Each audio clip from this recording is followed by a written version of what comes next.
সাইকেলের মতো পাও দিয়ে যে নৌকা চালানো যায় এটা মুই দেখলাম এই প্রথম। গ্রামে ভাইয়া কত সাইকেল চালাইছি, কিন্তু এই সাইকেল তো আর পানিতে চলে নাই। বাইরে কইলাম মোরা নতুন মাইরে দিয়ে ডুববে গেলে আমাকে ধরেন। সো হ্যালো এভরিওয়ান, আসসালামু আলাইকুম। This is Zubair Mahmud, welcome to my new blog. আজকে মুই যাবো ঢাকার খুব সুন্দর একটা জায়গায় ঘুরতে, আর আপনাকেও এই জায়গাটা দেখাবো। তো মেট্রোর টিকিট কাটা হয়ে গেছে, এবার মুই যাবো স্টেশনের উপরে। চিন্তা করলাম শুক্রবার আছে তো একটু ঘুরে যাই, মনটাও একটু হালকা হবে। যেই চিন্তা হেই কাজ। বাইরে ভাই মেট্রোর উপরে যাই দেখলাম শুক্রবার দিন এত পরিমাণে ভিড়। মুই চিন্তা করলাম যেভাবে ঠেললে মিললে মেট্রোর ভিতরে ঢুকতেই হবে। মুই ভরি শিললে বললাম মুই যদি না যাইতে পারি মনোরা তোমাকে কেউ যাইতে দেবো না, যেভাবে মুই ঠেললে মিললে ভিতরে ঢুকবই। মোরে লঞ্চে হালাই থুয়ে রেখে যাইতে পারে না, তার তো মেট্রো হালাই থুয়ে কেমনে যাইবে।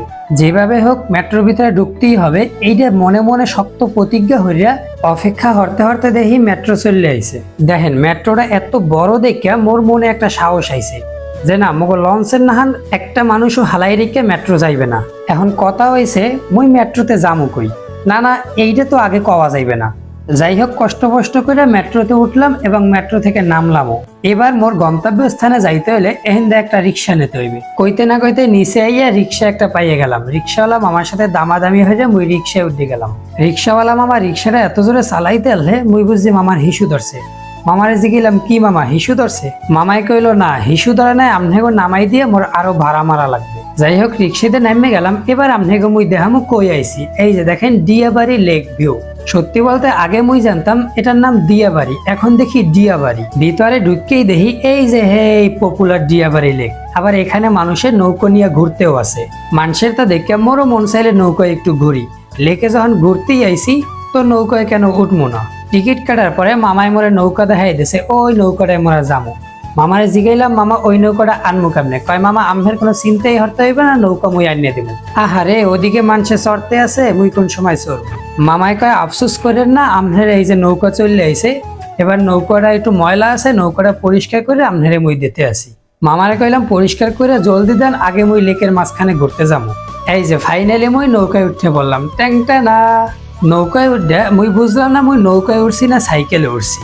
দেখি সাইকেলের মতো পেট্রোল দিয়ে দিয়ে চালান লাগে, কিন্তু সত্যি কইতে লেকের দুই পারের ভিউটা কিন্তু অসাধারণ। এদিকে দেখলাম মোর পাইটা আর একটা নৌকা চলে আইছে। মুই কই মোর আগে যাবি? দিলাম মাইরিয়া দিলাম পর দেখলাম হ্যাঁ খুশি হয়েছে, কিন্তু খুশি কে হয়েছে এটা মনে মনে ভাবতে দেই। ছোট ওই পোলাটা দেখে কয় কি ভাই আপনাকে মোরা পাল্লা দিছি, আপনি পিছে পড়ে গেছেন, এই জন্য মোরা খুশি হয়েছি।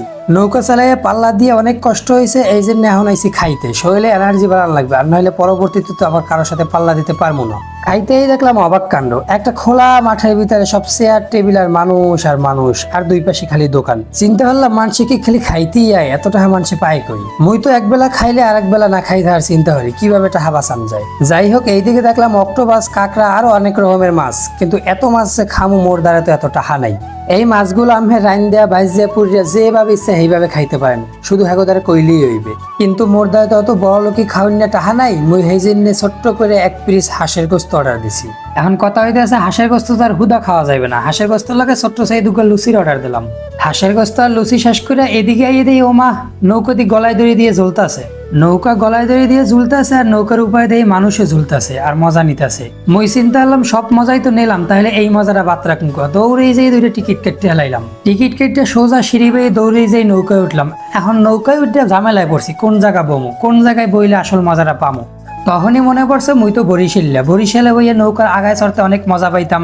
এই জন্য এখন বাঁচতে গেছে নৌকার আগায় বইলাম। নৌকায় বই এদিক ওদিক তাকাইতেই দেখি নৌকাটা জ্বলা শুরু হয়ে গেছে। এখন যে এত কলিজা কাফি লেগে গেছে, খায় নামনে একটু হু নাই।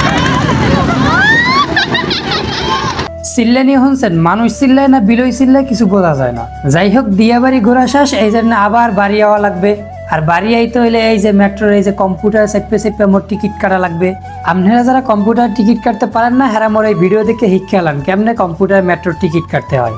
মোরা কয়জন যাবো কমনে যাবো হেয়ে সব সিলেক্ট করা শেষ। এবার হয়েছে টাকা ঢুকাই না পালা। এতটি টাকা একসাথে ঢুকবে না, আলাদা আলাদা টাকা ঢুকাইতে হইবে। সেই জন্য মোর দেওয়া লাগবে 60 টাকা। 50 টাকা আগে এই যে দিয়ে দিলাম, এখন মুই দিব আরো 10 টাকা, মানে 60 টাকা।